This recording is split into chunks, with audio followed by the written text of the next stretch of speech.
Michael, you just have to wait till next week. You can't have it now. Are you willing to wait till next week? No. Suppose I said that you have to wait till next week. Now, you're going to wait till next week, aren't you? No.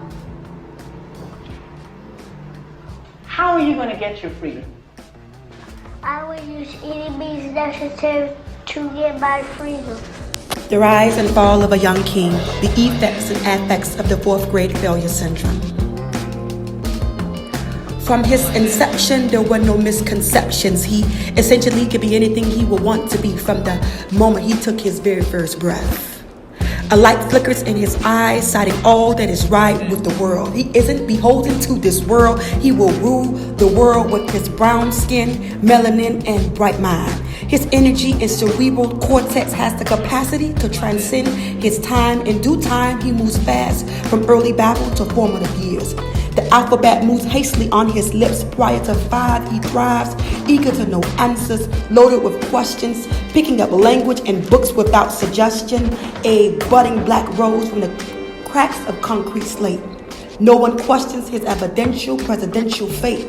He moves to the first grade with innocence preserved. Despite trauma-riddled soil and only streetlight shine, he is highly engaged at story time. Seamlessly he recites, loud and proud like a lion cub's roar, alert and attentive, his mind wanting, no needing more, basking in the nourishment of positivity. The nurturance and guidance provided helps him to encompass, embody, and express self-love and a desire to be educated. He is a young king, bright future, melanated. He rushes eagerly into second grade, thirsty for knowledge. With raised hands and an open mind, he welcomes a challenge and quickly finds that Kansas is behind him. A yellow brick road before him, yet he eases on down to the third grade and the interest escapes him. His hands lowered with little to no desire to engage because the same questions that were encouraged before now incite rage. The light in his eyes dimmer, presidential chances slimmer, innocence grimmer. Expectations lowered as the system begins its routine failure. Failure to continuously captivate the mind of potential greatness.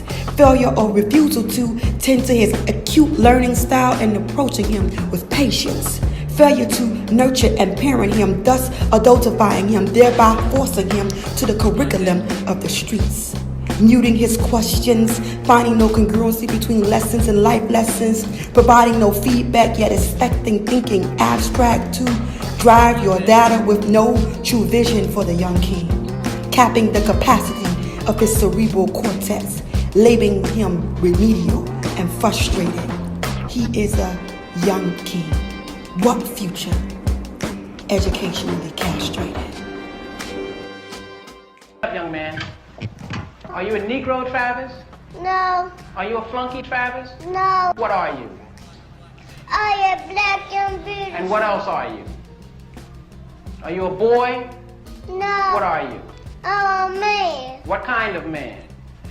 Black and beautiful man. Or what kind? Are you an old man or a young man? Young man. Very good.